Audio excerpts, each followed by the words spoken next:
Hi, welcome. In this video, I'm out here once again with Cooper for Service Dog Training. Yeah, in this video, I'm going to start to get Cooper adjusted or used to the pressure collar. And here, again, the pressure collar is referred to as a choke chain.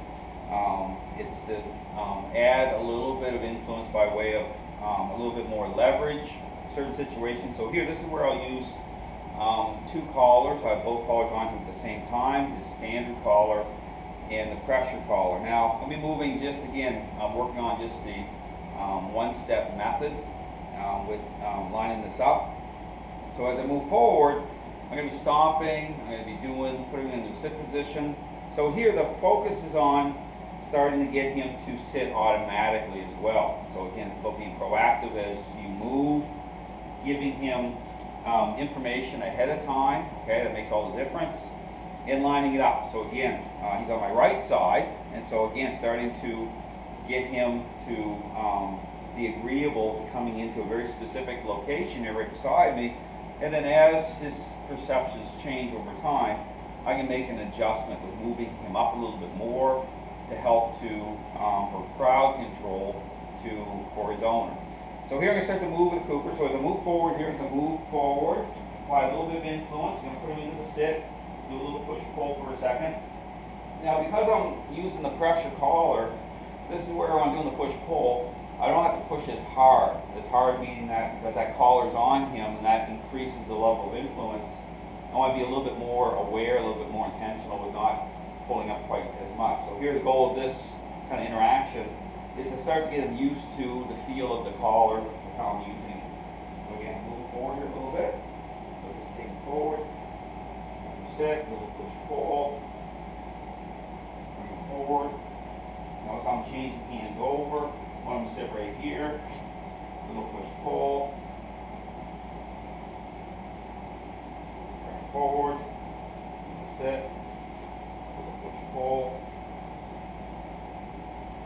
Again, here again, looking for kind of inwardness, okay, as I'm doing this. Notice he's kind of turned inward towards me, and he'll look a little depressive, okay? That's the other thing too. When you're doing this, when the dog has a level of control, they will look kind of a little bit sullen, a little bit kind of, ears are down, because again, it's all about, the current state of the relationship. So here, again, focused in on, how he's kind of, his mind's moving. Forward, sit, little push pull. Again, you want to keep when you're using the pressure collar, you want to keep it up, high on his neck. It's more sensitive there.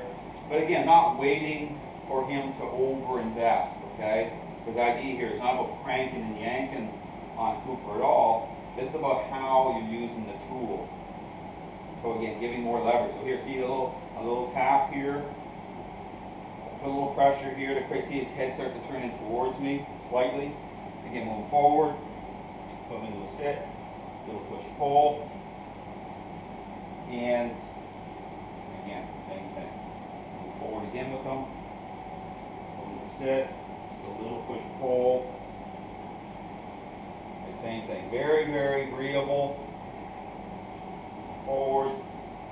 Now, as I turn, you notice.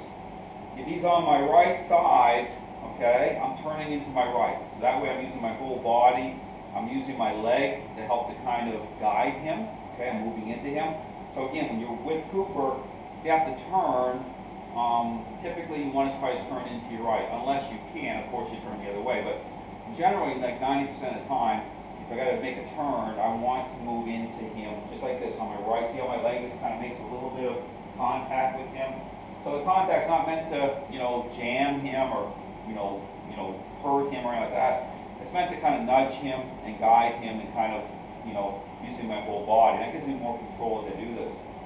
So again, it's all about starting to get Cooper to respond. So here, again, when I start to use a certain device, now with the pressure collar, again, this is all just start to get him used to having on him for training purposes. So over time, the idea here is for him to get to a level where, everything changes in the sense that he's just floating right beside you. Certain things can start to diminish, and even the role of influence starts to diminish as well. Right here, it's a little bit more active, Okay, understanding the current state of the relationship with how he's thinking and starting to break those connections, kind of like rebuilding bridges. But again, Cooper's doing very, very well, very agreeable. It's a matter of a lot of repetition, a lot of kind of setting up moving forward in terms